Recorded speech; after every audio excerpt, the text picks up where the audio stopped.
Ooh, Hey, Matti. how's it going? Good. Well, I'm all ears to hear how things went.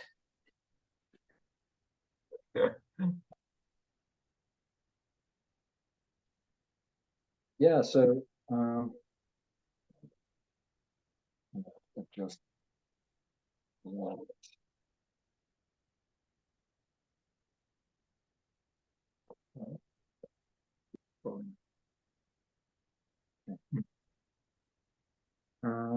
yeah, so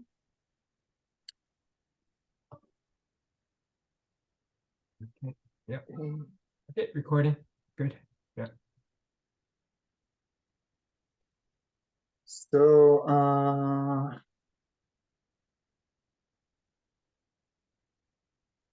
so immediately, like after the session, I was kind of feeling uh, like I don't know, because it felt like they were sort of left in a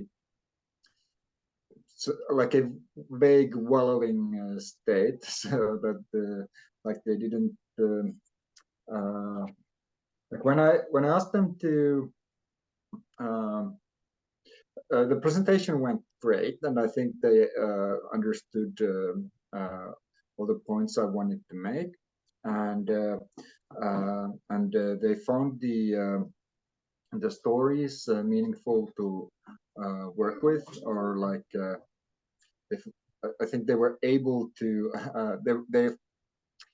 they appreciated that you can put so much data into a much such a condensed form, so that they don't have to do so much work. Good for him. and Okay. uh, and so I had them. I made groups of three or four. So there was one group of four and three groups of three, and I ended up having a lot of time because it was scheduled for 45 minutes, Yeah. but I ended up going like 1.5 hours or something like Oh, this really? with discussions, and um, or maybe an hour, yeah, an hour and a half. So did you physically break up into groups, or did you stay at the one big? How was the room arranged? I should ask that question. Yeah, they were. There were sort of a so there was this U shape with the Okay. with a screen here Yeah. where I was standing. So Yeah. they were around the table, and as you said, I just put them like where they were sitting. Yeah.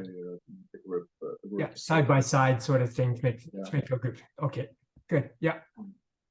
So uh, so they read the stories, and I also made a long. I tried to make a big spacing between the rows because I gave them I made this sort of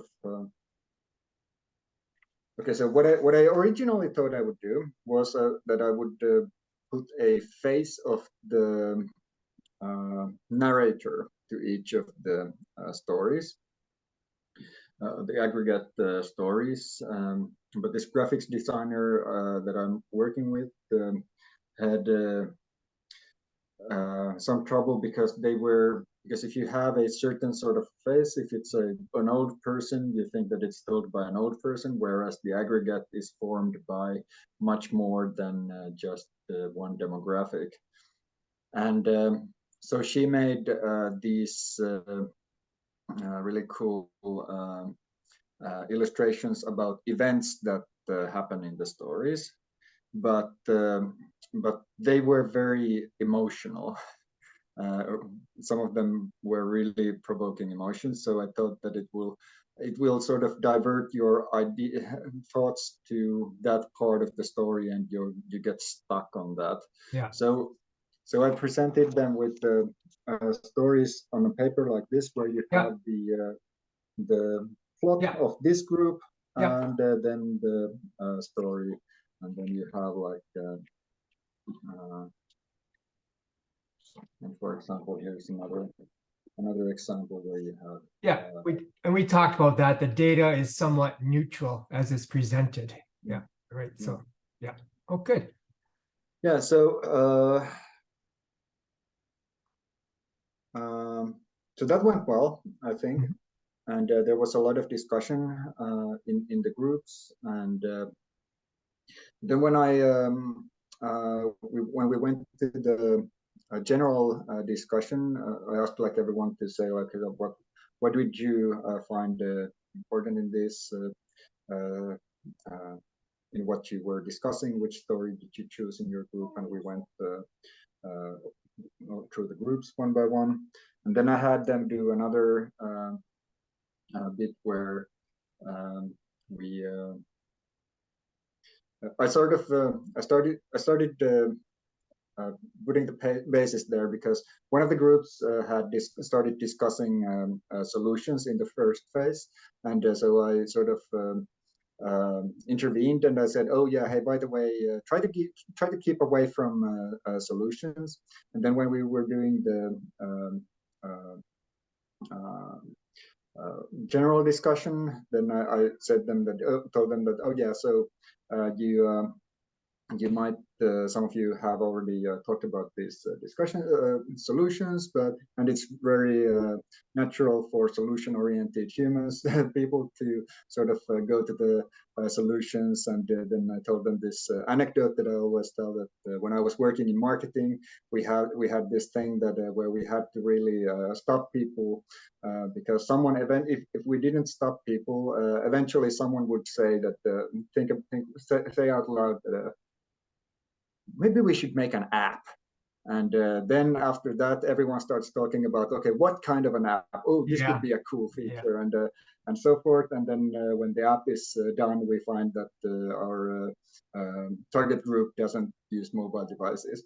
So, so that's like the bridge I used to. Okay, so now let's think about like what lies beneath these stories and what might be like causal factors. And I was intending that to be like a general discussion, but they self-organized back into groups, and that was fine. That's good. And so they had some of the discussion among themselves, and then we had another like a short general discussion. But the results of that discussion were sort of, to my ear, sort of unsatisfactory. So they were like, we need more positive thinking, and we need less negativity, and people don't know how to raise children anymore, and this is a structural problem. And it was funny because they had like there was really big impotence about being able to influence the police and healthcare issues, which are sort of technically not on the town's under their jurisprudence or something. Right. Jurisdiction, because police come from the town and from the government or the whatever, and healthcare services come from these larger healthcare areas. But they were really saying that we can't do anything about this, and those happen to be the two things that seem to be on the top of the citizens. You need to fix this list. So it's a sort of a conundrum. And then they were like discussing how do we make people. So one of the sort of factors beneath the stories, or the causal the things that cause the stories to arise, is that people don't understand the role of police, and they don't understand the role of the healthcare area who is in control, and stuff like that. And yeah, then they were talking about how children don't respect authority anymore, and so forth. And so afterwards, I was like, yeah, well, that was sort of fine. And yeah, and they sort of agreed when I asked them, like, okay, so I just, because we're really running out of time, I'd just like to propose to you that but we do this experiment where you try to give these stories to your own team and or your own teams in your parts of the organization, and ask them to come up with how they would get more stories like this and less stories like Right. that. And if it's okay, I would call you up in 3 weeks and just ask how it went. And the mayor was quite enthusiastic, and quite a few other people said, "Yeah, fine, okay." But there are always those.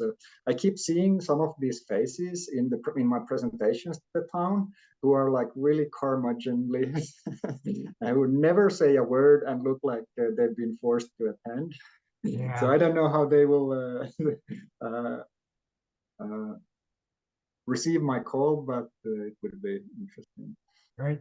Did you talk a bit about these local citizen workshops that are going to be rolling out, whether you would use the same method there to share stories out? Did you get there? It sort of came up in the discussion, but the funny thing is now that the next day, because afterwards I was like, okay, well, it wasn't a disaster, so that's a bonus. But so the next day,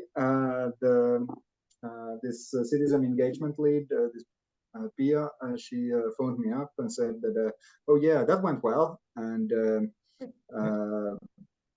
that in the discussions afterwards, we were talking about this, about what happened, and yeah, this was everyone thought it was really important. And so now we're making this, we're drafting this proposal to the, what is it, the sort of like board of the city, which is like, so people elect 34 officials to the some city council thing, who then elects with the political parties, elects 9 people on the board, which is the highest authority. And then the management team sort of proposes stuff to them for approval, and then apparently that's how things sort of get going. Mm-hmm. And so she asked, if I understood correctly, and I think I did, she essentially asked me to ghostwrite parts of that proposal. Okay.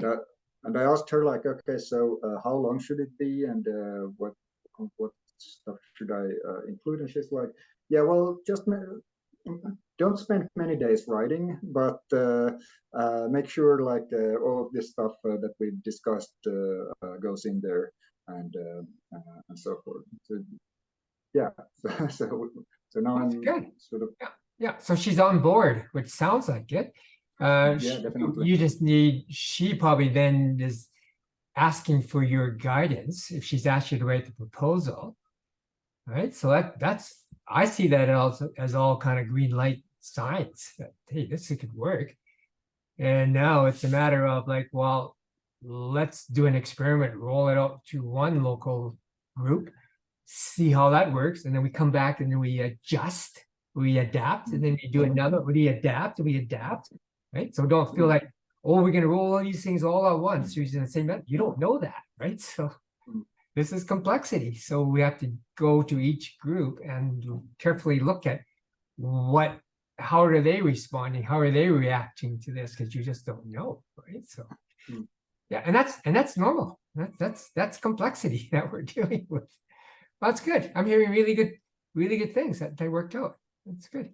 Yeah, for sure.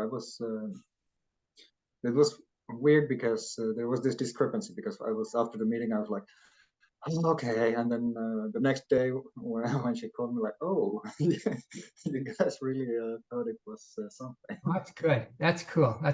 Yeah, I've had that. Sometimes you go like you scratch your head going like, so is that good or is that bad? You don't know, and then you start getting this feedback, one-to-one feedback, which is sometimes more important. Sometimes I do feedback immediately after the meeting, But sometimes, you know, that's that thing about, okay, smiley faces and clappy hands, and you never really know if we really got into it because they're all being polite to you. So when they choose to independently come back and talk to you, then you know you've resonated with that person. So that's good. That's good. No, I like that. I like that a lot.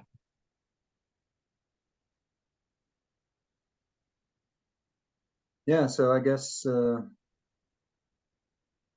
next I'll be I have some ideas that I was thinking of including in that sort of proposal.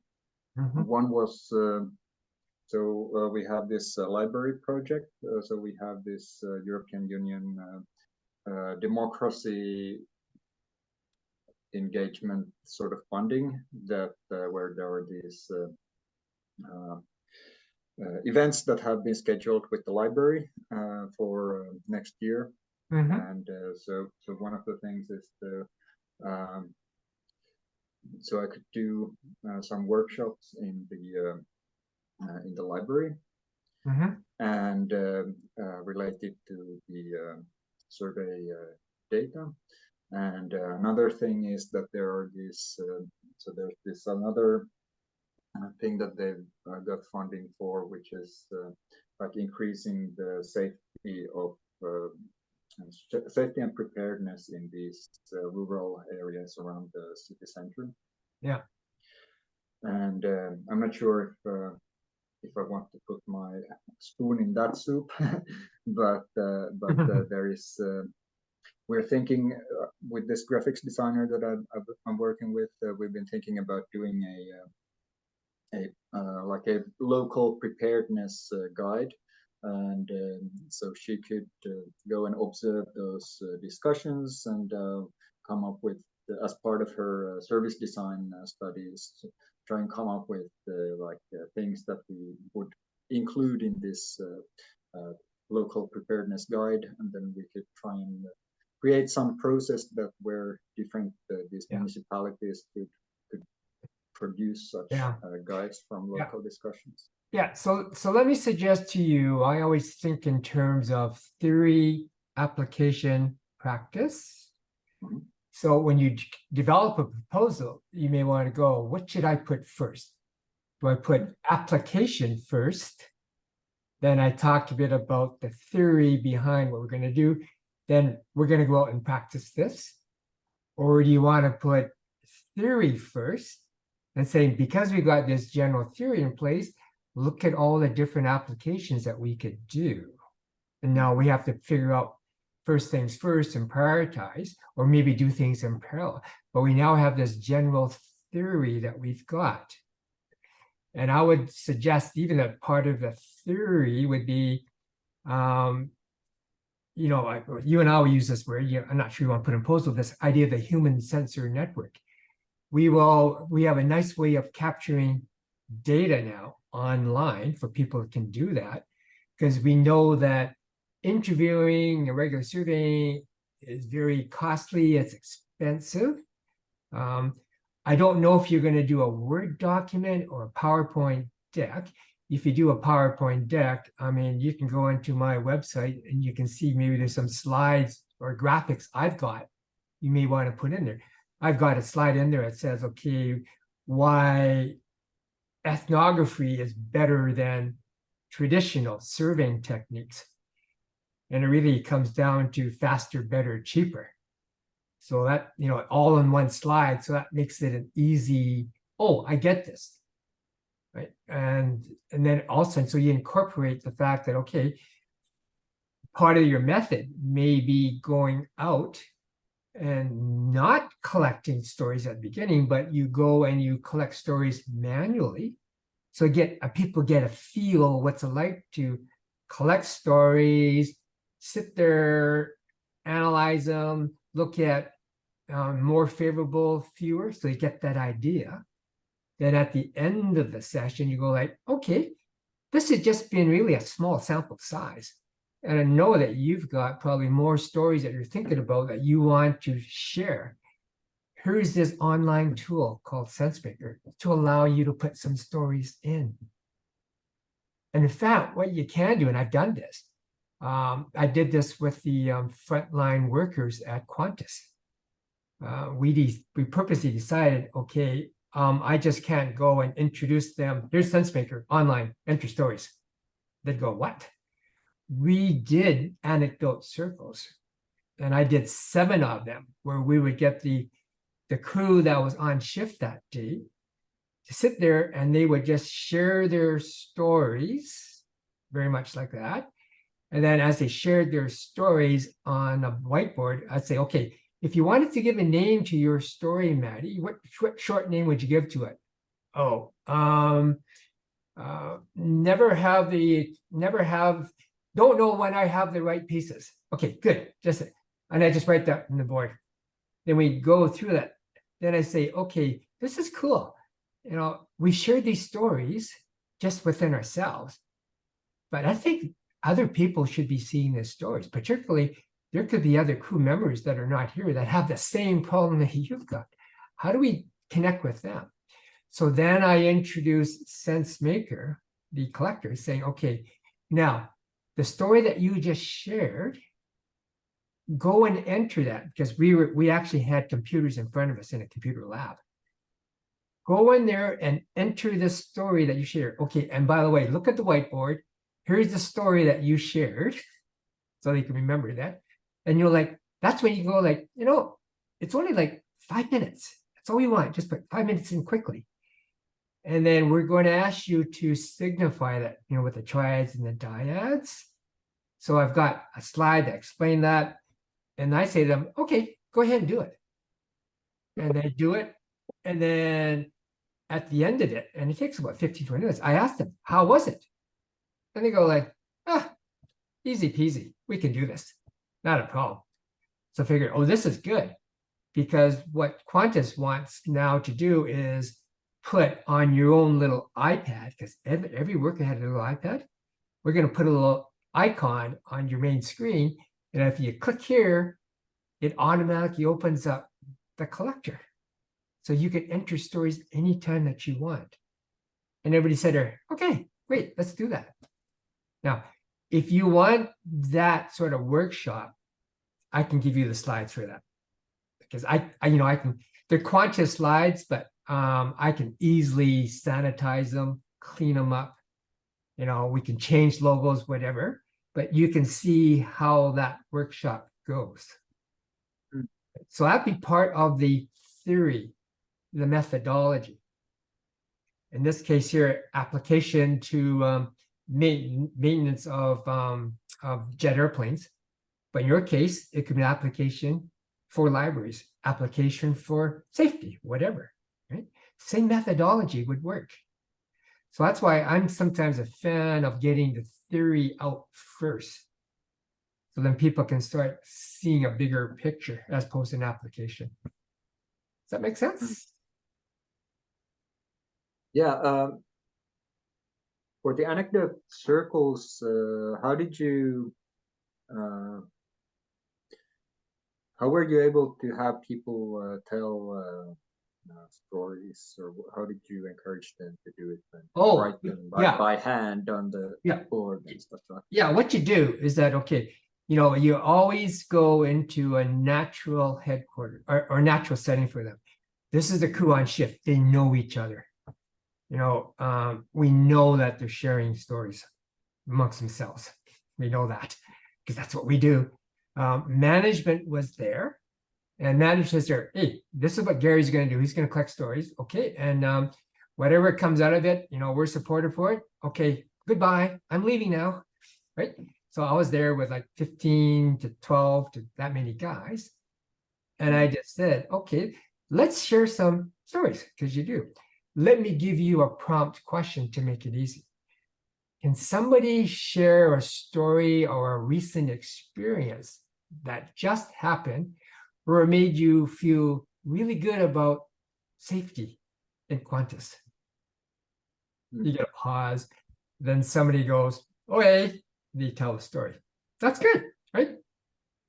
What's the name of your story? All right, okay.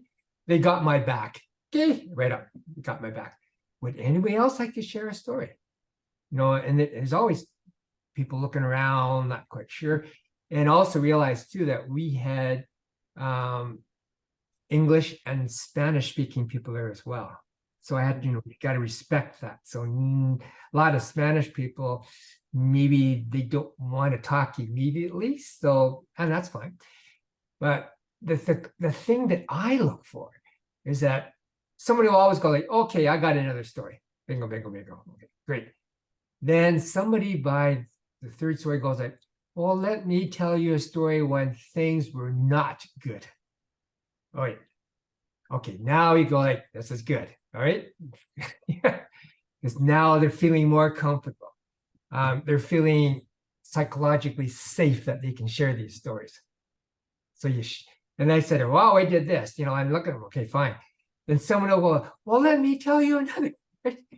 Once the energy starts going under, as a facilitator, you just kind of like write down the stories on the whiteboard because they start flying like you wouldn't believe. This is good. Now, what I also have in my back pocket is just in case things go quiet, nothing serious.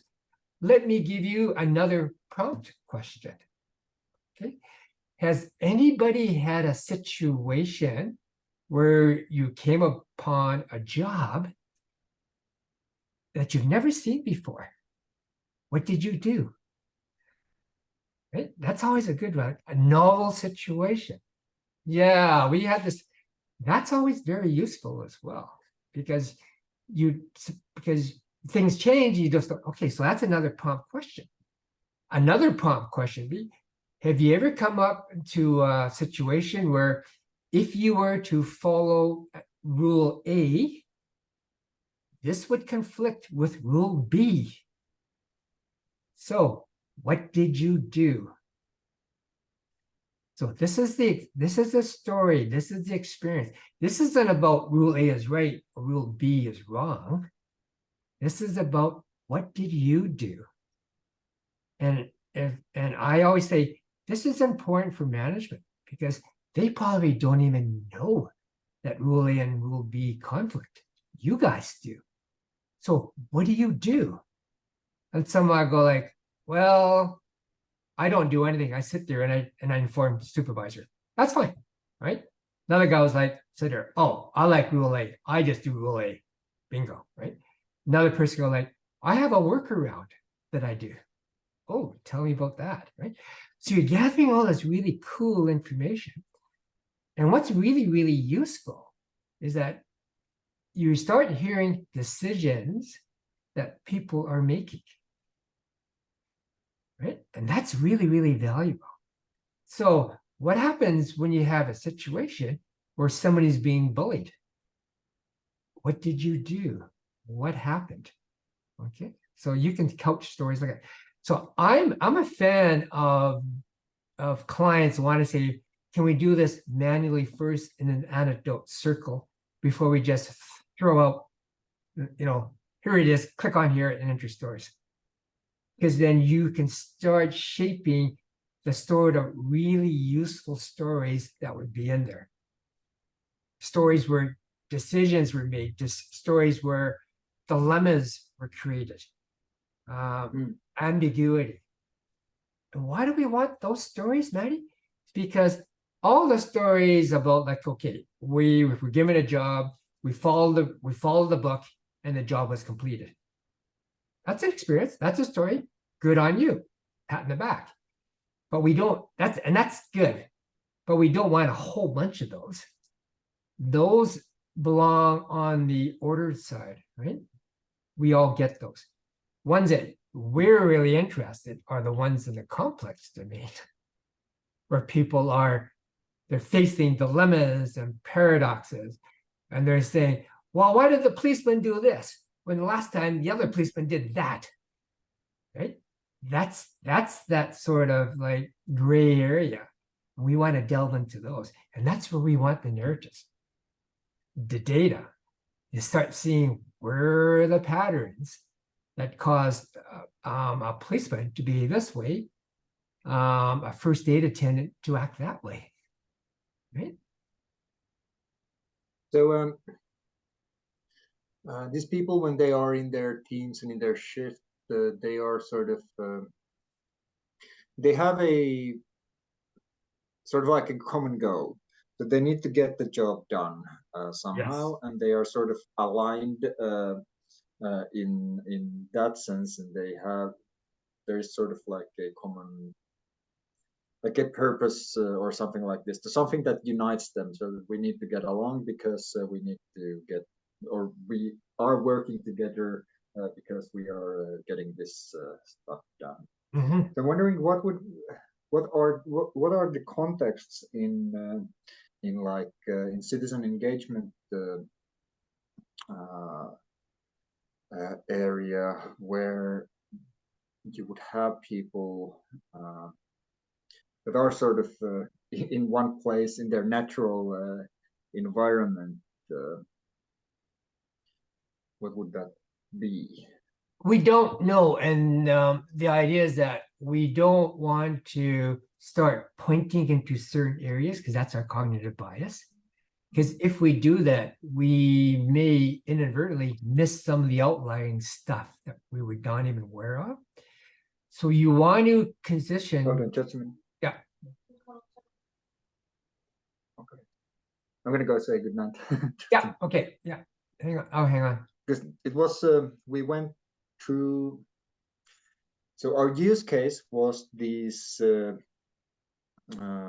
events that were the citizen engagement events that were done with so different ethnicities. They had these their own events, and then during those events they had the facilitators had collected stories somehow. I'm not sure how it went, but they had collected stories, and then there was a follow-up event with the different ethnicity groups and sort of people from the police and the rescue officials and the Mm-hmm. NGOs and the city governance and so forth. So this was done all over Finland. Yeah. And what we did, what our use case was finding feedback for those sessions. And the signifier design was a bit, so we had a prompt and a prompt box, and after that below that was okay, so in your telling about your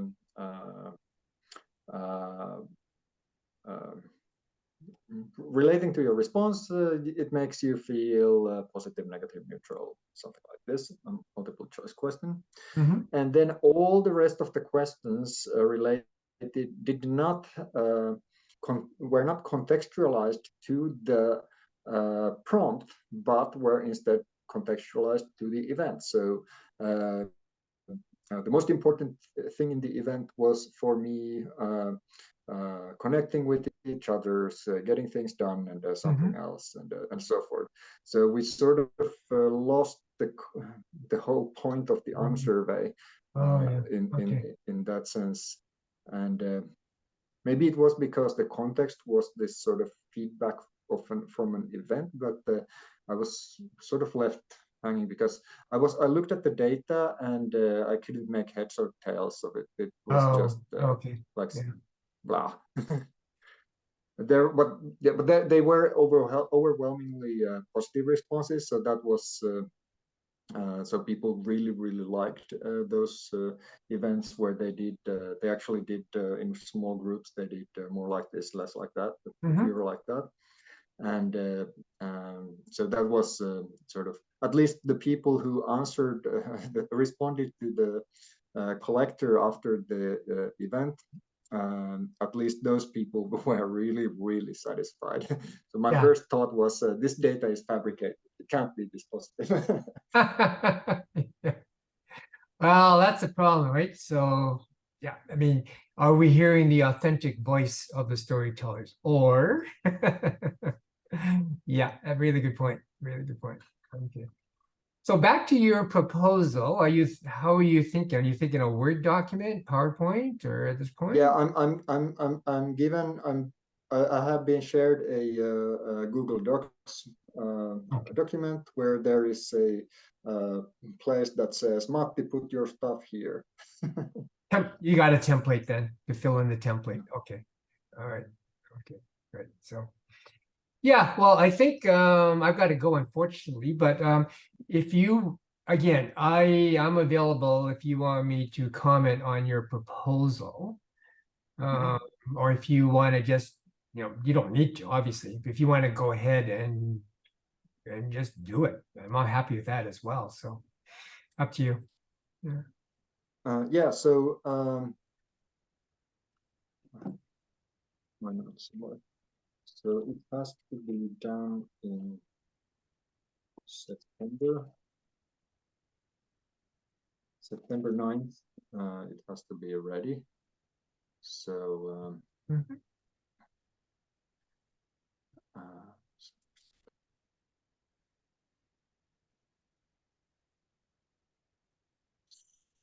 oh, wait, it's already next week. No way. Uh, that's interesting.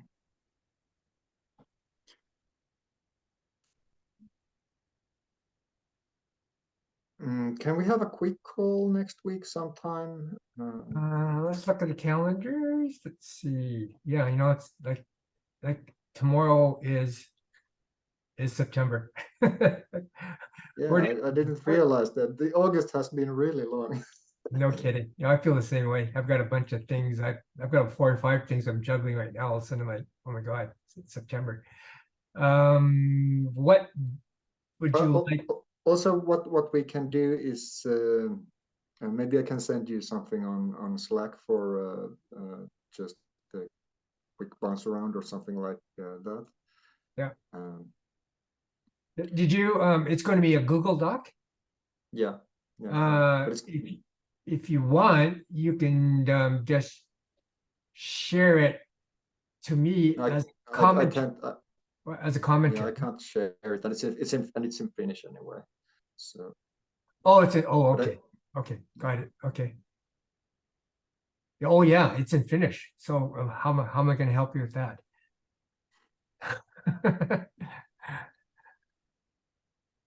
but I can make a document for you like I did the slides and the sort of Okay. English Yeah. sort of Yeah. rough framework. And I'm also maybe I can send you another sort of slide deck that because I've been thinking about triads and SenseMaker, and I had a very heated conversation with Dave about this. Um, he, in the end, he said that he appreciates any criticism and asked us to keep it coming, but he got a bit offended at one point.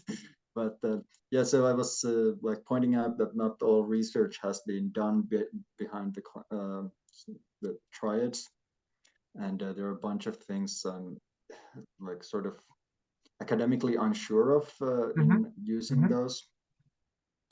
And I have a sort of a 5 slide uh, presentation of my issues, and I was wondering if you would like to have a Sure. look and think about those. Maybe you have some papers that have the answers already, so you can point me to those. Why don't you fire that to me and I'll have, I'm interested because I am part of the Kinevin SenseMaker library. Because Mm, I contribute a lot of that when I develop Safety Pulse, for example. We looked at different sort of signifiers and, what could work and everything else. Uh, mm, and again, some cases there's a right answer, some cases um, there's no really right or wrong answers. Just like sometimes they work, sometimes they don't mm. because of the context. You just don't know. No, yeah, of All course. that thing, all that we're limited is that you can't create a collector with 40 of these things. You can only have 4, max 5. Otherwise, Mm, people overload and it just won't do it. So we know we got that natural constraint that way. So what are the best 4 or 5? Right? mm, And I always it's always a struggle for people. Oh no, but we can do 7 or 8. I need 7 or 8. No, you don't. Because even with 4 or 5, you will generate so many different perspectives and views and dashboard and slicing and dicing.